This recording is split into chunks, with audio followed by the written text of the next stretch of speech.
வணக்கங்க. இப்போ சமீபத்தில் வலைத்தளங்கள் பார்த்தீங்கன்னா, அந்த ஸ்ரீகாந்த் சொல்லி ஒரு நடிகர், அவர் ஒரு பெரிய போதைப் பொருட்களை கடத்தி பெரிய பெரிய விஐபி பிள்ளைகளுக்கு சப்ளை பண்ணுறது என்பது இப்போ வெட்டு வெளிச்சமாகிவிட்டது. ஏன்னா யாரை என்ன நம்புவது, எப்படி நம்புவது என்பதை ஒரு பெரிய கேள்விக்குறியாக இருக்கிறது. அனைத்து பெற்றோர்களுக்கும் அந்த எண்ணங்கள் எவ்வளோ பெரிய ஆளாக இருந்தாலும் தன்னுடைய பிள்ளையை ஒழுக்கமாக இருக்க வேண்டும் என்பதுதான் அனைத்து பெற்றோர்கள் நினைப்பார்கள். அதில் எந்த மாற்று கருத்தும் இல்லை. தாய் தப்பன் கூப்பிட்டு நீ காசு நிறையா இருக்குது, பங்களா இருக்குது, கார் இருக்குது, நீ எங்கே வேணால் போகலான்னு சொல்ல மாட்டாங்க.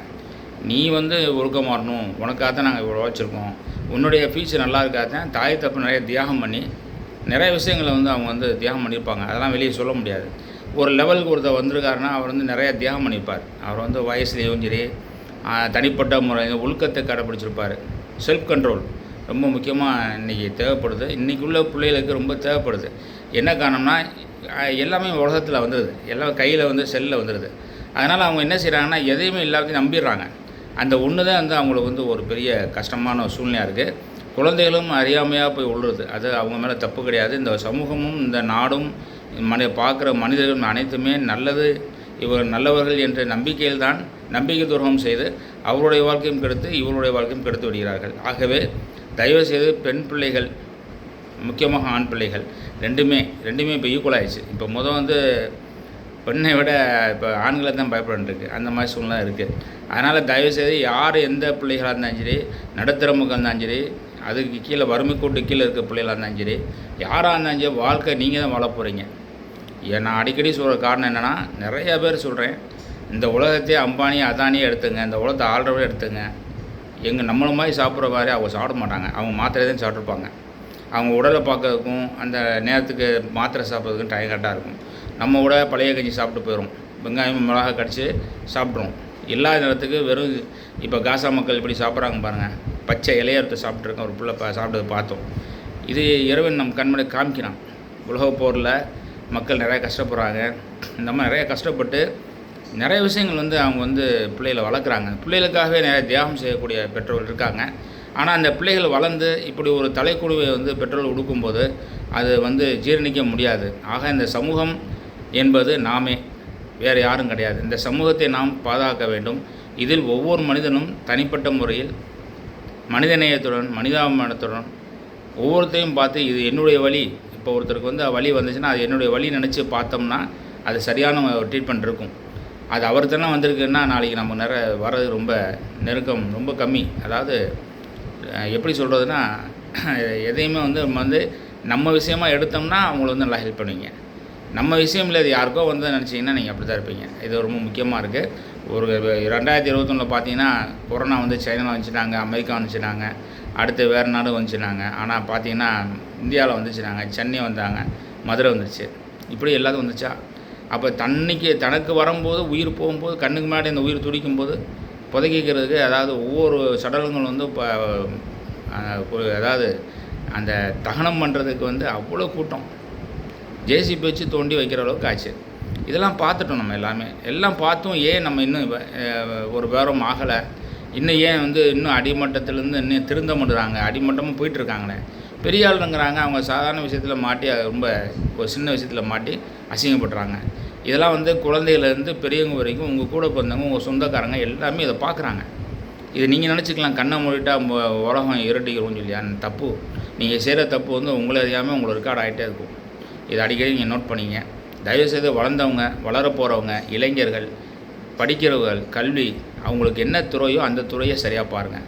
உங்களுக்கு என்ன இப்போ இன்றைக்கி என்ன வேலை உங்களுக்கு? இன்றைக்கி ஒரு ஆசிரியர் போகிறாருன்னா இன்றைக்கி எத்தனை குழந்தைகள் நம்ம சொல்கிறத காதில் வாங்குவாங்க, அவங்களுக்கு என்ன புதுசாக கற்றுக் கொடுக்க போகிறோம் என்பதை அவர் நினைப்பார். அப்படி தான் இருப்பார். வாத்தியார்னா அப்படி தான் இருப்பார். ஏன்னா அவர் தன்னை செதுக்கிட்டால் தான் பிள்ளைகளை செதுக்க முடியும். அவர் தான் நமக்கு செலவழிப்பவர். அதான் மாதா பிதா குரு தெய்வம் சொல்லுவாங்களா, அந்த கணக்கு தான். அதனால் இதே மாதிரி ஒரு தச்சு தொழில் பண்ணுறவங்க அவங்களுக்கு என்ன வேலை அதுதான் பார்க்கணும். அதாவது வேலை பார்க்கணும்னா ஆர்டர் கிடையாது. அவங்க பிள்ளைய ஐஏஎஸ் கலெக்டர் ஆகலாம். நான் சொல்ல வேண்டியது ஐஏஎஸ் துறையும் சொல்கிறேன். ஐஏஎஸ் துறையில் என்ன இருக்காங்க இப்போ பாருங்கள். இப்போ கலெக்டர்லாம் பார்த்தீங்கன்னா ஒவ்வொரு ஊருக்கும் ஒவ்வொரு கிராமத்துக்கு இறங்கி வேலை பார்க்குறாங்க. உண்மையே சல்யூட். ஏன்னா அது விளம்பரம் படுத்துறது 2ஆம் மேட்ரு. ஆனால் மக்களுக்கு தெரிய வைக்கிறாங்க. கலெக்டர் வருவார், இந்த பயம், அதுக்கு தான் விளம்பரம். நிறையா நினைக்கிறாங்க கமெண்ட்ஸில், இவரை விளம்பரம் போகிறதுக்காக வீடியோ எடுத்து வராரு அப்படிம்பாங்க. அப்போ எப்படி செய்கிற எப்படி தெரியும்? இன்றைக்கி வந்து உட்காந்து நான் இதை பண்ணேன்னு சொன்னாச்சுன்னா 4 பேர் அதை பண்ணுவாங்க. ஒரு காலத்தில் வந்து இந்த வலது கை தரதுக்கு இந்த இடது கை தெரியக்கூடாதும்பாங்க. தானம் தான் சரி, தர்மம் தான் சரி.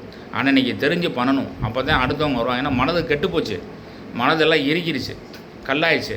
அதனால் வந்து இப்போ சொல்லக்கூடிய சூழ்நிலை ஆயிடுச்சு. இதில் என்ன ஒரு விசேஷம்னா, உருப்படியாக போய் சேருதாங்கிறது அந்த டவுட் இருக்குது. இப்போ வந்து கேட்குறவங்க வந்து சரியான முறையில் போய் அந்த காணிக்கை தர்றாங்களா, அந்த அந்த இடத்துக்கு யூஸ் பண்ணுறாங்களா அப்படிங்கிற அந்த டவுட்டில் தான் கொடுக்குறவங்க கூட கொஞ்சம் யோசிச்சு கொடுக்குறாங்க. இதுதான் உண்மை. ஏன்னா ஒவ்வொருத்தவங்களோட ஒரு காசு வந்து ஒரு ரூபானாலும் அவங்க உழைச்ச காசு. அந்த உழைச்ச காசுனால யாருமே யோசிப்பாங்க. உழைக்காத காசுனா அள்ளி கொடுப்பாங்க. உழைச்சவங்க கிள்ளி கொடுப்பாங்க, உழைக்காதவங்க அள்ளி கொடுப்பாங்க. என்ன காரணம்னா, அவங்க உட்காந்து உழைச்சது கிடையாது, இங்கிட்ட வாங்கி மாற்றி விட்றாங்க. அதனால் எவ்வளோ டொனேஷனாக கொடுப்பாங்க, அவங்க பின்னாடி ஒரு கூட்டம் இருக்கும். ஆனால் தவறான பாதையில் போய் முழிச்சிருவாங்க. ஆனால் உழைச்ச ஒரு 100 ரூபா சம்பாதிச்சார்னா அவர் 10 ரூபா கொடுத்தா 10 கோடிக்கு சமம். அந்த 10 ரூபா மதிப்பு அவருக்கு தான் தெரியும். அது மாதிரி தான் எல்லோரும் கவனமாக இருங்க. பிள்ளைகளை நல்லபடியாக கவனிச்சுங்க, நல்லபடியாக பாருங்கள். ஒவ்வொரு நேரமும் நீங்கள் வந்து பிள்ளைகளை எல்லாமே எவ்வளோ பெரிய ஆளாக இருந்தாலும் தாய் தந்தையை மதித்து நீங்கள் அவங்க சொல்ல கேளுங்க. என்ன தான் இருந்தாலும் உங்கள் பிள்ளை உங்கள் ரத்தம், உங்கள் அணுக்கள். தகப்பன் தாய் என்பது பிள்ளையுடைய அணுக்கள், பிள்ளையுடைய அதாவது பெற்றோருடைய அணுக்கள் பிள்ளைகள். அந்த பிள்ளைகள் சின்ன தப்பு செஞ்சாலும் அவங்களுக்கும் அது பாதிக்கும். கருத்து வேறுபாடு இருந்தாலும் தன்னைத்தானே செதுக்கி கொண்டு பிள்ளைகளை வளர்க்கும் போது ஒரு நல்ல உத்தியோகத்தை உட்கார வச்சு ஒரு பெரிய லெவலில் பார்த்து அழகு பார்க்கக்கூடியவர் அவர்கள் தான். இந்த உலகத்திலே அவர்கள் தான். இதுதான் நபிகள் நாயகம் ஸல்லல்லாஹு அலைஹி வஸல்லம் என்ன சொல்லியிருக்காங்க, சொர்க்கத்தின் வாசல் எங்கே இருக்குன்னா உன்னுடைய தாயின் காலடியில் இருக்குது என்று சொல்லியிருக்கிறார்கள். அதுதான் பெற்ற தாய் தப்பனுக்கு தகுந்த நீங்கள் மரியாதை. அவங்க 1000 வையட்டும், அது உங்களுக்கு ஒன்றுமே ஆகாது. அதாவது தாய் குஞ்சு மிதித்து குஞ்சு சாகாதம்பாங்க.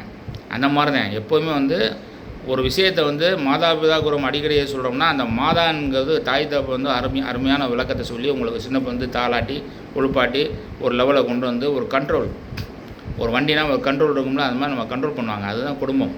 இதைத்தான் எல்லாம் பண்ணியிருப்பாங்க. அதில் கொஞ்சம் ஹார்டாக மிதிச்சிருப்பாங்க, பிரேக் வந்து வேகமாக முடிச்சிருப்பாங்க. அந்த பிரேக் வேகமாக மிதிக்கிறது தான் வயிறுது. இதுதான் உண்மை. இது நிறைய தெரியாமல் என்ன செய்கிறாங்கன்னா, அந்த வயசை வந்து அவங்க வந்து அதை அனுபவித்து பார்க்கும்போது நமக்கு இப்படி ஒரு அப்பா சொல்லலையே, நமக்கு ஒரு இப்படி அம்மா சொல்லலையேங்கிற ஏக்கத்தில் அந்நேரம் அவங்க வந்து கீழே மண்ணுக்குள்ளே இருப்பாங்க. இருக்கும்போது கவனமாக இருங்க. உன்னுடைய லைஃபு உங்களுடைய லைஃபு நீங்கள் நல்லா வாழ்ந்துங்க. எந்த தாய் தகப்பனும் உங்களுடைய பர்சனல் லைஃப்பில் மூக்கு நுழைக்க மாட்டாங்க. ஏன்னா பிள்ளைகள் நல்லா இருக்கா, அவங்களுக்கு எது பிரச்சனை வருதான்னு தான் பார்த்துட்டு இருப்பாங்க தவிர, மற்றபடி நீ ஏன்டா அப்படி இருக்க, நீ ஏன் அப்படி இருக்குங்கிறதுக்கு தடைப்படவே மாட்டாங்க. சந்தோஷமாக இருக்கானா, சிரிச்சானா 1000 சிரிப்பு மனசுல எங்களுக்கு ஓடும். இதுதான் எங்கள் தாய் தகப்பனுடைய விஷயங்கள். எந்த தாய் தகப்பன் இருந்தாலும் இதுதான். ஆனால் இப்படி ஸ்ரீகாந்த் மாதிரி ஒரு நடிகர் வந்து இந்த மாதிரி பண்ணும்போது ஒரு நல்ல ஒரு பப்ளிசிட்டினால, ஏன்னா அவருக்கு வந்து இந்த மாதிரி ஒரு பழக்கம் இருக்குங்கிறது ரொம்ப வேதனைப்படுறோம். ஏன்னா இந்த பிள்ளை இளைஞர்கள் வந்து இந்த சினி ஆக்டரை பார்த்து தான் பின்னாடி போகிறாங்க. தாய் தப்பன் சொல்கிறதோ, அண்ணன் தம்பி சொல்கிறதோ, அக்கா தங்கி சொல்கிறதோ கேட்குறது கிடையாது. ஏன்னா இந்த வீட்டில் நம்ம வீட்டில் இன்றைக்கி என்ன உழவு வச்சுருக்காங்க, எங்கள் அப்பா எப்படி கஷ்டப்பட்டு வந்து கொடுத்துருக்காருங்கிற நினப்பம் இருக்காது. போய் பாலாபிஷம் பண்ணுறாங்க, ஃப்ளக்ஸ் வைக்கிறாங்க. அது உங்களுடைய விஷயங்கள், அது நான் உள்ளே போகல. ஆனால் அதுக்கு அளவுகள் இருக்குது. எதுக்குமே ஒரு அளவுகள் ரசிங்க. ஆனால் வாழ்க்கையை ரசிக்கக்கூடாது. வாழ்க்கையை ரசிச்சுட்டே போயிட்டீங்கன்னா இப்போ மற்ற விஷயம் எப்படி பார்ப்பீங்க? அதனால் பேலன்ஸ் பண்ணுங்கள். மைனஸ் ப்ளஸ், துன்பம் இன்பம் அனைத்தையும் பேலன்ஸ் பண்ணுங்கள். வாழ்க்கையில் எல்லாத்தையும் வந்து கற்றுக்குங்க. அதுக்காக கற்றுங்கன்னா வேறு மாதிரி கற்றுக்குங்க கிடையாது. என்ன நடக்குது, அடுத்த ஒருத்தர் படுறான்னா அந்த தப்பு எதனா வருது, அதுலேருந்து என்ன விஷயத்தை உள்வாங்க. முதல் விஷயத்தை நடந்தபோது உள்வாங்க. என்ன நடக்குது, இது என்ன செய்கிறாங்க, பேப்பரை படிங்க, டெய்லி பேப்பர் படிங்க. இன்றைக்கி என்ன அரசியல் நடக்குது, இன்றைக்கி அரசியல் என்ன பண்ணுறாங்க, எல்லாத்தையும் பாருங்கள். மனிதர்கள் தான் எல்லாருமே திருந்தணும். உலகத்தில் அத்தனை மனிதர்களும் நல்லா வாழணும்னு எல்லாம் பிறக்கிறோம். ஆனால் சந்தர்ப்ப சூழ்நிலை எல்லாம் கெட்டு போயிடும். ஆனால் இன்னும் மேற்கும் நம்ம கெட்டு போயிட்டு இருந்தோம்னா நம்ம சந்ததிகளுக்கு எதுவுமே இல்லாமல் போயிடும். இந்த பூமியே மண்ணாகி பாருங்கள். இப்போ அடுத்து வந்து பெரிய லெவலில் வரப்போகுது.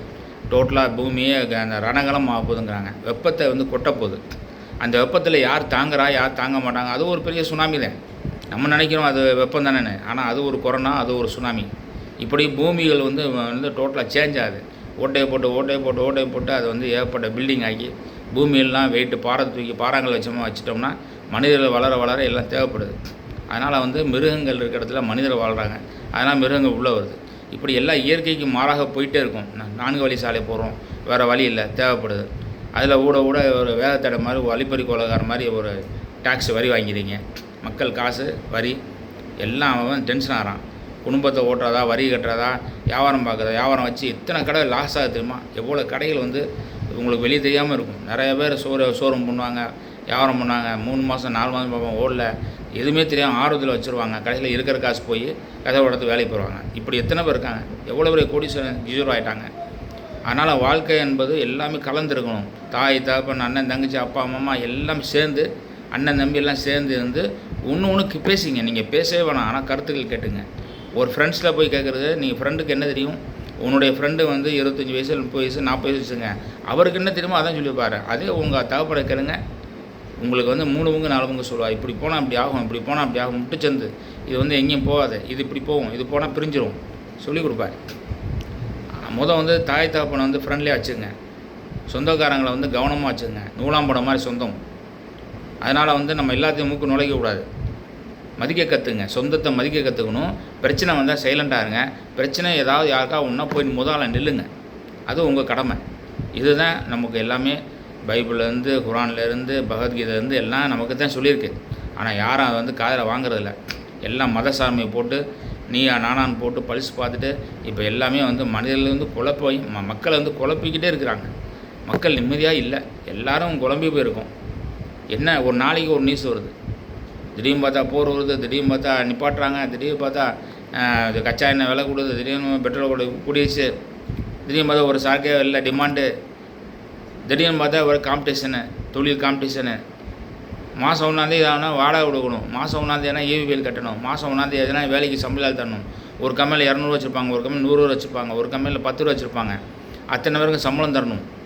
அந்த சம்பளத்தை ரெடி பண்ணுறதுக்கு அந்த 1 30 படுற பாடம் அவர் தான் தெரியும். அது போக வந்து சொந்தம் பந்தம், வீட்டில் பிள்ளைங்க, ஸ்கூல் ஃபீஸு எல்லாம் கட்டிட்டு அவர் உள்ள பார்க்கணும். அதே மாதிரி வேலைக்கு இருக்கிறவங்களுக்கு அதே ப்ராப்ளம். ஒரு செயின்ங்க, அது வாழ்க்கைங்க பெரிய செயின். எல்லாத்தையும் ஈக்குவல் பண்ணணும். நீங்கள் இருக்கிறவங்க என்ன பண்ணிக்கணும், 10 பேர் பிரிஞ்சு கொடுக்கணும். அதாவது நீங்கள் உங்கள் லைஃபுக்கு அதாவது இப்போ என்னென்னா ஈஸியாக சிம்பிளாக சொல்லிடுறேன். ஒரு மனிதனுக்கு சாப்பாடு 3 வேளை நிம்மதியாக இருக்கணும், ஒரு வருமானம் இருக்கணும், அவ்வளோதான். ரொம்ப ஆசைப்பட்டோம்னா நம்ம என்ன செய்யணும், ஆசைப்பட்ட அதிக காலம் வச்சு இருக்கிறது கெடுத்துரும். இதுதான் எல்லாத்துக்கும். ஒருத்தர் வேலை பார்க்குறாரா, ஒரு வேலைக்கு உள்ளே வர இளைஞரை சொல்லிக்கிறேன் கேட்டுங்க. நீங்கள் வேலைக்கு போகிறீங்களா, ஒரு இடத்துல இருக்கீங்களா, 5 வருஷம் அதிகபட்சம் 6 வருஷம் ஓனருக்கு விசுவாசமாக இருங்க, துரோகம் பண்ணாதீங்க. 6 வருஷம் கழித்து நீங்கள் ஓனர் ஆகணும். அதுக்கு முதல் நீங்கள் வந்து ட்ரைனிங் பண்ணுங்கள். சும்மா 6 மாதம் கழித்து நான் இன்னொரு கம்பெனிக்கு போய் ஜாயின் பண்ணிக்கங்கிறது உங்களை வந்து தூக்கி பேப்பர் எடுத்து தூக்கி வச்சுருவாங்க. இவர் அடிக்கடி மாறுவார்னு. அந்த மாற நேரத்துக்கு உங்களுக்கு அழகாக இருக்கும், ஒரு 2000 கூடி இருக்கும். ஆனால் அதுக்கப்புறம் நீங்கள் அப்படியே தான் இருப்பீங்க. அப்போ உங்கள் ஏஜில் 2 வருஷம் பின்னாடி போய்வீங்க. உங்களுக்குன்னு ஒரு உருவாக்குங்க, உங்களுக்கு ஒரு பாதையை உருவாக்குங்க. ஒருத்தர் போகிற பாதையை கற்றுக்குங்க. எப்படி பாதை போட்டார் பாருங்கள், எப்படி போட்டார் அவர், இதை விட நம்ம நல்லா எப்படி போடுவோம் பார்த்துட்டு நீங்கள் ஒரு பாதையை உருவாக்குங்க. இதுதான் உங்களுக்கு ரொம்ப சிறந்ததாக இருக்கும். வாழ்க்கையிலையும் சரி, படிப்புலையும் சரி, கல்வியிலையும் சரி, தொழிலையும் சரி, பழக்கத்துலையும் சரி, நீங்கள் நடந்திருக்க ஒழுக்கத்துலையும் சரி பேலன்ஸ் பண்ணுங்கள். சொத்துக்களையும் சரி, தங்கத்துலேயும் சரி, நீங்கள் வச்ச பணத்துலேயும் சரி மேக்ஸிமம் வீட்டில் இருங்க. எல்லாம் பேலன்ஸ் பண்ணுங்கள். தங்கமாக வாங்கி வைக்காதீங்க, சொத்தாக வாங்கி வைக்காதீங்க, காசாக வச்சுறாங்க. எல்லாத்தையும் ஈக்குவல் பண்ணுங்கள். எல்லாம் ஈக்குவலாக இருந்தால் தான் நீங்கள் வாழ்க்கையில் ஒரு சராசரி மனிதனாக வாழ முடியும். எப்போவுமே எல்லாருமே நான் ஜனாதிபதி மாதிரி ஆகணும், ஐஏஎஸ் மாதிரி ஆகணும், நம்ம அம்பானி மாதிரி ஆகணும்னு நினைக்காதீங்க. உங்கள் உழைப்பை குறைக்காதீங்க. உங்கள் உழைப்பை எப்போயுமே உங்கள் துறை என்ன துறையோ அந்த துறையில் கவனம் செலுத்தி நீங்கள் டீப்பாக போங்க. நீங்கள் அதில் பெரிய அம்பானி, உங்கள் தொழிலில் நீங்கள் பெரிய அம்பானியாக இருக்கலாம். நீங்கள் எல்லோரும் டாக்டரானால் மற்றதுக்கு யார் பேஷண்ட் வருவா? அதனால் வந்து எல்லாருமே டாக்டராக நினைக்கக்கூடாது, எல்லாமே இன்ஜினியர் ஆகக்கூடாது நினைக்காது. அந்தந்த துறைக்கு யார் அமைப்போ இறைவன் எப்படி அமைச்சு கொடுக்குறோன்னா அந்த அமைப்பை நீங்கள் பயன்படுத்துங்க. உங்களுக்கு திறமை ஸ்கில் என்ன, உங்கள்கிட்ட என்ன இருக்குது? ஒருத்தர் பேச்சு வரும், ஒருத்தர் பேச்சு வராது, ஒருத்தர் ஸ்பீச் தெரியாது, ஒருத்தர் இங்கிலீஷ் தெரியும், ஒருத்தர் தமிழ் தெரியாது. அப்போ எது தெரியுமோ அதை டெவலப் பண்ணுங்கள்.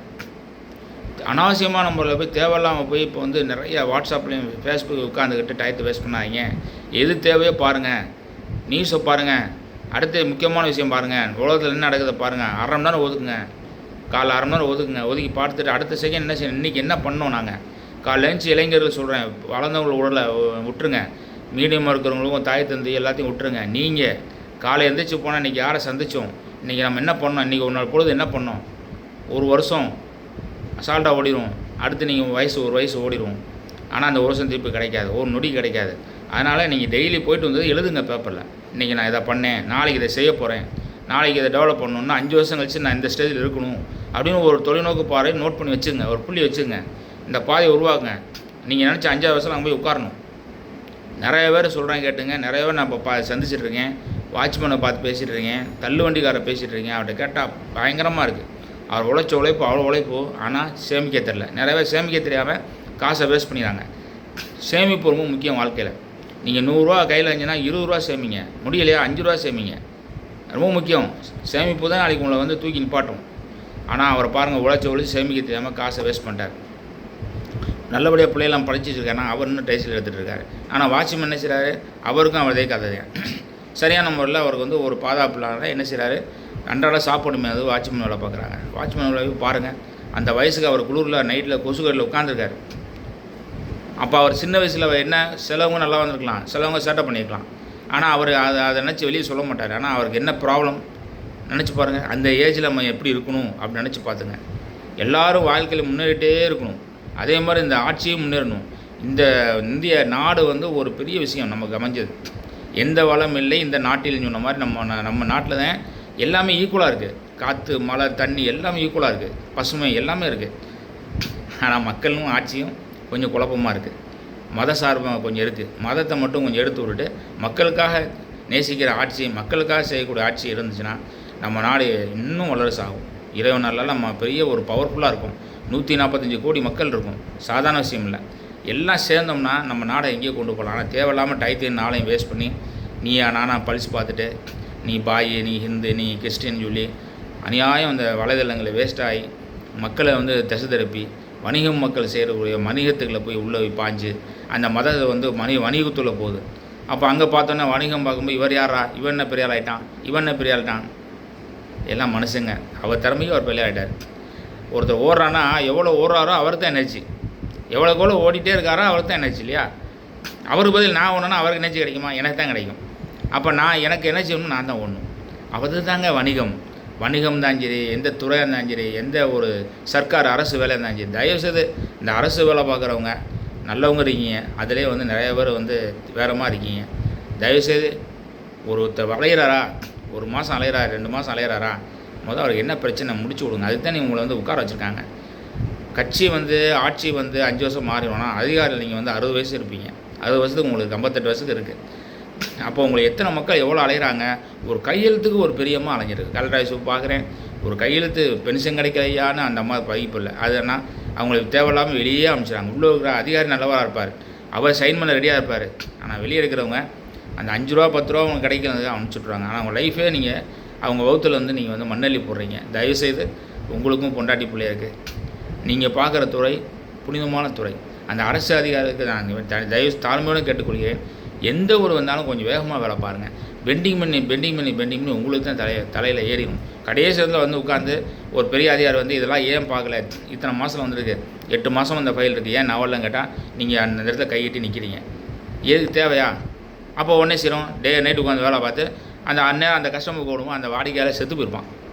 வாழ்க்கையே மாறி இருக்கணும். 8 மாதத்தில் வாழ்க்கையே மாறி ஏதாவது ஒரு பிரச்சனை இருப்பான். இல்லை ஐயா ராசா நல்லா இருப்பீங்க கும்பிடு போட்டு உங்கள்கிட்ட வாங்கிட்டு போவோம். தயவுசெய்து வந்துச்சுன்னா 1 வாரத்தில் ரிலீவ் பண்ணுங்கள். உங்களுக்கு என்ன தேவையோ கூட கேளுங்க. மக்கள் தர ரெடியாக இருக்காங்க. ஆனால் முறைப்படி தப்பு. ஆனால் அவ்வளோ வேதனையாக இருக்கும். நான் இப்போ சமீபத்தில் கலெக்டர் ஆஃபீஸுக்கும் இதுக்கும் நான் போயிட்டுருக்கேன். நிறைய விஷயம் பார்த்துட்ருக்கேன். என்னால் வந்து இந்தியன் தாத்தா மாதிரி ஆக முடியல. ஏன்னா அந்த படம் ஆகிட்டார், என்னால் ஆக முடியாது. அந்த மாதிரி ஒரு சில விஷயங்கள் வந்து ரொம்ப டென்ஷன் ஆகுது. அதனால் தயவுசெய்து எல்லாருமே எல்லா துறையிலும் நியாயமாக கொஞ்சமாவது நீங்களும் வளரணும். நீங்களும் உழைக்கிறீங்க, நீங்களும் வளரணும். உங்களுக்கும் ப்ரெஷர் இருக்கும். நாங்கள் ஈஸியாக அங்கே உட்காந்து இப்படி பேசிடலாம். உங்களை ஒரு நாளைக்கு இப்போ 1000 பேர் வந்து வாடிக்கை வருவாங்க. 1000 பேருக்கு நீ பதில் சொல்லி ஆகணும். அப்படிங்கும்போது என்ன பெண்டிங் ஆகும். அதுக்கு என்ன வழி? கூட 2 பேரை வேலையை போட சொல்லுங்கள். அது மேலே இருக்கிறதுலேருந்து நீங்கள் வந்து மனு கொடுங்க. வேலைக்கு ஆள் பத்தலை, நிறையா போடுங்கிறீங்க சொல்லுங்கள். ஒரு போஸ்ட்மேன் ஒரு இதை அங்கே போகிற வைக்கிறதுக்கு ஒரு ஏரியாவுக்கு 2 பேர் போட்டிங்கன்னா அவன் எங்கெங்கே போவார்? அவருக்கு நல்லது கெட்டது உடம்பு வலி எல்லாமே இருக்குல்ல. இன்றைக்கி சாப்பாடு எனர்ஜி இருக்கா? இருக்க சாப்பாடு தான் நாங்கள் இப்போ சாப்பிட்ருக்கோம். இன்றைக்குள்ளே சாப்பாடெலாம் எனர்ஜி இருக்கா? அப்போ அந்த பிள்ளைகளுக்கு வீக் ஆகுதா இல்லையா? எல்லாம் யோசனை பண்ணுங்கள்.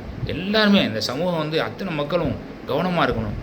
உயர் அதிகாரியும் கவனமாக இருக்கணும். போலீஸ் டிபார்ட்மெண்ட்டும் அதிகமாக கவனமாக இருக்கணும். தயவுசெய்து நீங்களும் கவனமாக இருங்க. காவல்துறை அதிகாரிகளே உங்கள் கையில் தான் எல்லாமே இருக்குது. உங்களுக்கு அவ்வளோ உரிமை இருக்குது.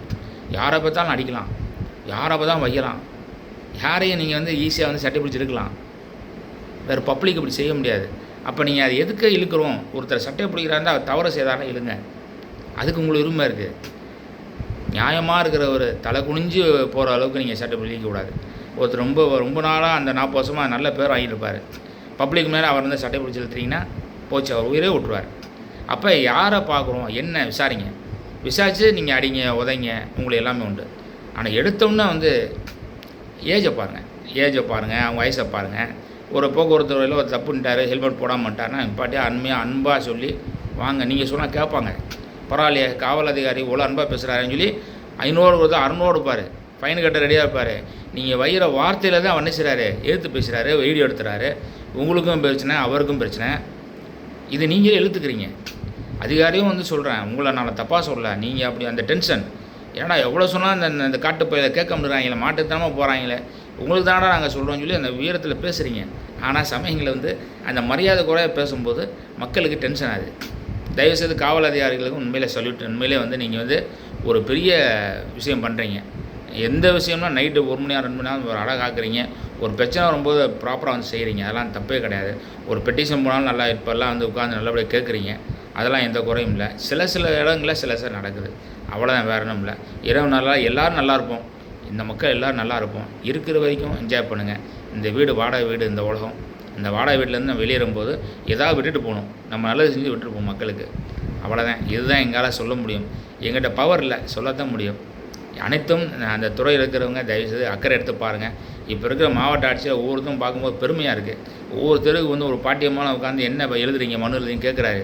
அதெல்லாம் தெருவில் உட்காந்து கேட்குறாரு. எனக்கு அதை உண்மையில் வந்து ரொம்ப ஹேண்ட்ஸ்அப்புங்க. அது உண்மையிலே அதாவது இப்படி தாங்க எல்லா அதிகாரியும் இருக்கணும், தப்பு கிடையாதுங்க. அரசியல் கவுன்சிலர் நீங்களும் அப்படி தான் இருக்கணும்.